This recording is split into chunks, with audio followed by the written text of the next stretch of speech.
കാര്യമൊക്കെ ശരിയാണ് ഗൈസ്. നിമിഷപ്രിയോട് നമുക്ക് മലയാളികൾക്ക് എല്ലാവർക്കും, അല്ലെങ്കിൽ കുറേ ആൾക്കാർക്ക്, കുറേ കൂടുതൽ ആൾക്കാർക്ക് ഇപ്പം ശരിക്കും പറഞ്ഞാൽ ഒരു സിമ്പതിയൊക്കെ ഉണ്ട്. കാരണം പുള്ളിക്കാരത്തി മാനസാന്തരപ്പെട്ടു, അല്ലെങ്കിൽ പുള്ളിക്കാരത്തിക്ക് ഈ പറഞ്ഞതുപോലെ മനസ്സുകൊണ്ട് ഒരുപാട് സങ്കടമുണ്ട്. അവരുടെ ഫാമിലി ഇത്രയും സ്ട്രഗിൾ ചെയ്യുന്നു.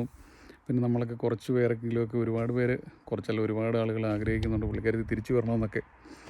എങ്കിൽ പോലും ഇന്ന് രാവിലെ എൻ്റെ ചേട്ടൻ്റെ വൈഫ് ഇങ്ങനെ പറയുന്നുണ്ടായിരുന്നു. വേറൊന്നുമല്ല പുള്ളിക്കാരത്തി പറഞ്ഞത്, എടാ പുള്ളിക്കാരത്തി എന്നോട് പറഞ്ഞത് ഇങ്ങനെയാണ് പറഞ്ഞത്, എടാ എന്നെ സംബന്ധിച്ചിടത്തോളം എനിക്ക് അതിനകത്ത് വലിയൊരു ഇതൊന്നും തോന്നുന്നില്ല, സിമ്പതിയൊന്നും അവളോട് തോന്നുന്നില്ല, അവൾ ചെയ്തത് അമ്മാതിരി പരിപാടിയാണ്. പക്ഷെ അങ്ങനെ ഒന്ന് ചിന്തിച്ചപ്പോഴത്തേക്ക് ഞാനും ഒന്ന് ചിന്തിച്ചു. സംഭവം കാണിച്ചത് തെമ്മാടിത്തരമൊക്കെ തന്നെയാണ്. എന്തിൻ്റെ പേരിലാണെന്നുണ്ടെങ്കിലും, ഇല്ലെങ്കിൽ അവിടുന്ന് പണി ഇട്ടച്ച് കയറി ഇഞ്ഞ് പോരായിരുന്നില്ലയോ. അങ്ങനെ ഒരു സംഭവം ഇല്ലേ? ഈ പറയുന്ന സ്ട്രഗിളുകൾ സംഭവങ്ങളൊക്കെ വരുമ്പോഴത്തേക്ക് അന്നേരം പോലീസിൽ പോയിട്ട് കംപ്ലയിൻറ്റ് കൊടുക്കുകയോ അല്ലെങ്കിൽ അവിടെ എന്തെങ്കിലുമൊക്കെ ചെയ്യായിരുന്നു. അങ്ങനെ ഒന്നും ചെയ്യാതെ ഒരാളുടെ ലൈഫ് ചുമ്മാ അടിച്ച് കളഞ്ഞു എന്ന് പറയുമ്പോഴത്തേക്കും ഒന്ന് ആലോചിച്ച് നോക്കുക. കൊല്ലുക മാത്രമല്ല, അവിടെ കൊന്നതിന് ശേഷം ആ ആളിനെ 10-130 കഷ്ണമായിട്ട് വെട്ടി മുറിച്ചു എന്ന് പറഞ്ഞാൽ, എൻ്റെ പൊന്നെ, ഇപ്പം നിങ്ങൾ കണ്ടുകൊണ്ടിരിക്കുന്നത് നിങ്ങൾക്ക് ആർക്കെങ്കിലും പറ്റുമോ അങ്ങനെ ചെയ്യാനായിട്ട്? നമ്മളെ കൊണ്ട് പറ്റത്തില്ല. അതിൻ്റെ എല്ലാം മുകളിൽ നമ്മൾ ഈ പറഞ്ഞതുപോലെ നമ്മുടെ ആരുടെയെങ്കിലും സഹോദരങ്ങളെ, ഇപ്പോൾ എൻ്റെ അനിയനോടോ ചേട്ടനോടോ ചെയ്താൽ എനിക്ക് ക്ഷമിക്കാൻ പറ്റത്തില്ല. അപ്പം അങ്ങനെ ഒരു പ്രശ്നമുണ്ട് എന്തായാലും. അപ്പോൾ അത്രയും അവരിപ്പോൾ ഈ പറയുന്നതുപോലെ നമ്മളിപ്പോൾ ഒരുപാട് പേര് ആഗ്രഹിക്കുന്നുണ്ട്. ഇപ്പം ഞാനും വീഡിയോ ചെയ്തായിരുന്നു അവരുടെ ഫാമിലി ഒരു പക്ഷേ ക്ഷമിക്കട്ടെ എന്നൊക്കെ പറഞ്ഞിട്ട്. അപ്പോൾ നമുക്കൊക്കെ അത് ആഗ്രഹം തോന്നുന്നതിൻ്റെ കാര്യം എന്ന് പറഞ്ഞാൽ, ഇപ്പോൾ അവരുടെ ഫാമിലിയുടെ ബുദ്ധിമുട്ടുകളോ അല്ലെങ്കിൽ ഇങ്ങനെയുള്ള സംഭവങ്ങളും, പിന്നെ ഇത് ഇത്രയും പിന്നെ എല്ലാവരും തന്നെ ഇതിങ്ങനെ ഡിസ്കസ് ചെയ്യാനൊക്കെ തുടങ്ങിയപ്പോഴത്തേക്കുമാണ് നമ്മളും ചിന്തിച്ച് ഓക്കെ ആ പുള്ളിക്കാരത്തി തിരിച്ചു വരണം എന്നൊക്കെ നമ്മളൊക്കെ ആഗ്രഹിക്കാൻ തുടങ്ങിയത്. എന്നിരുന്നാലും ഇങ്ങനെ ഒരു സംഭവം ഉണ്ട്.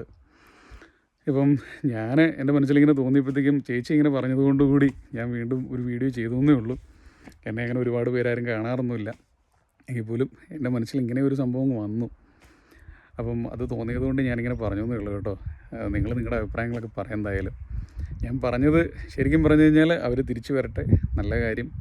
ഇപ്പോൾ അവരോട് ഈ പറയുന്ന ദലാലിൻ്റെ ഫാമിലിക്ക് ക്ഷമിക്കാനായിട്ട് സാധിക്കട്ടെ എന്നൊക്കെ ഞാനും ആഗ്രഹിക്കുന്നുണ്ടില്ല എന്ന് പറയുന്നില്ല. പക്ഷേ ഇങ്ങനെ ഒരു സംഭവം ഉണ്ട്. അപ്പം ഞാനത് കഴിഞ്ഞ വീഡിയോ ചെയ്തതിനകത്തൊന്നും ഞാൻ അങ്ങനെ ഒന്നും പറഞ്ഞിട്ടില്ലായിരുന്നു. പക്ഷേ ഈ സംഭവം ഇങ്ങനെ ചേച്ചി അതിങ്ങനെ പറഞ്ഞപ്പോഴത്തേക്ക് എൻ്റെ മനസ്സിലത് ഭയങ്കരമായിട്ടങ്ങ് കയറി കൊണ്ടു. അതുകൊണ്ട് മാത്രം ഞാനിങ്ങനെ ഇപ്പോൾ ഒരു വീഡിയോ ചെയ്തതാണ്. എന്തായാലും ശരി, എല്ലാവരും ഹാപ്പി ആയിട്ടിരിക്കുക. അപ്പോൾ വേറെ ആരെങ്കിലുമൊക്കെ ഇതുപോലൊക്കെ പെട്ട് നിൽക്കുന്നവരുണ്ടെന്നുണ്ടെങ്കിൽ അങ്ങനെയുള്ളവർ ഒരു കാരണവശാലും തെറ്റായ രീതിയിൽ പോവാണ്ട് ഏതെങ്കിലുമൊക്കെ വിധത്തിൽ നിയമത്തിൻ്റെ സഹായം തേടുക. അതിന് ഒരുപാട് ഓപ്ഷൻസ് ഉണ്ടെന്നേ. നമുക്ക് എംബസീനെ കോൺടാക്ട് ചെയ്യാം. അല്ലെന്നുണ്ടെങ്കിൽ ഇപ്പോൾ പുറത്തുള്ളവരുടെ കാര്യമാണ് ഞാൻ പറയുന്നത് കേട്ടോ. പുറത്തുള്ളവർക്ക് ഇങ്ങനെ, ഇപ്പോൾ നമ്മളൊക്കെ ഒരുപാട് പേര് പുറത്ത് താമസിക്കുന്നവർ തന്നെയാണ്. നമ്മളൊക്കെ പുറത്താണ്. നമുക്ക് വേറൊന്നുമില്ല. നമ്മൾ നേരെ ഒന്നുകിൽ നമ്മുടെ എംബസീന്, ഇപ്പോൾ നമുക്ക് ഇവിടുത്തെ നിയമത്തിൽ നമ്മളായിരിക്കുന്ന സ്ഥലത്തുള്ളിടത്തും നമുക്ക് ഹെൽപ്പ് കിട്ടുന്നില്ല എന്നുണ്ടെങ്കിൽ നമുക്ക് നേരെ നമ്മുടെ എംബസീന്, ഇന്ത്യൻ എംബസി എല്ലായിടത്തും ഹെൽപ്ഫുള്ളാണ്. ആരെ ഹെൽപ്പ് ചെയ്യാതിരിക്കുന്നില്ല. നമ്മൾ എന്താവശ്യത്തിന് വിളിച്ചാലും അവർ ശരിക്കും ഹെൽപ്പ് ചെയ്യുന്നുണ്ട്. അത് എനിക്കും എൻ്റെ പേഴ്സണലായ കാര്യങ്ങൾക്ക് ഞാൻ കോൺടാക്ട് ചെയ്തപ്പോഴൊക്കെ എനിക്ക് ഇന്ത്യൻ എംബസിയിൽ നിന്ന് നല്ല രീതിയിൽ സപ്പോർട്ട് കിട്ടിയിട്ടുണ്ട്.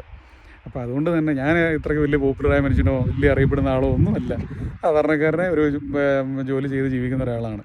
അപ്പോൾ എനിക്ക് ഹെൽപ്പ് കിട്ടിയിട്ടുണ്ടെന്നുണ്ടെങ്കിൽ അവിടെ ഹോസ്പിറ്റലിന് വേണ്ടിയിട്ട്, അതായത് സ്വന്തമായിട്ട് ഹോസ്പിറ്റൽ എടുക്കാൻ വേണ്ടിയിട്ട് യമൻ എന്ന് പറയുന്ന സ്ഥലത്ത് ഇത്രയും പരിപാടികളും കാര്യങ്ങളും എല്ലാം ചെയ്തു കൂട്ടി അവർക്ക് കോൺടാക്ട്സ് ഇല്ലയെന്ന് പറയാൻ പറ്റത്തില്ല. ഒരു കൊലപാതകം ചെയ്യാൻ വേണ്ടിയിട്ട് കോൺടാക്ട്സ് ഉണ്ടായിരുന്നു, അല്ലെങ്കിൽ അത്രയും കണക്ഷൻ ഉള്ളതുകൊണ്ടും അത്രയും സ്ട്രെങ്ത് ഉള്ളതുകൊണ്ടുമാണല്ലോ ചെയ്തത്. അപ്പോൾ അത് പക തീർത്ത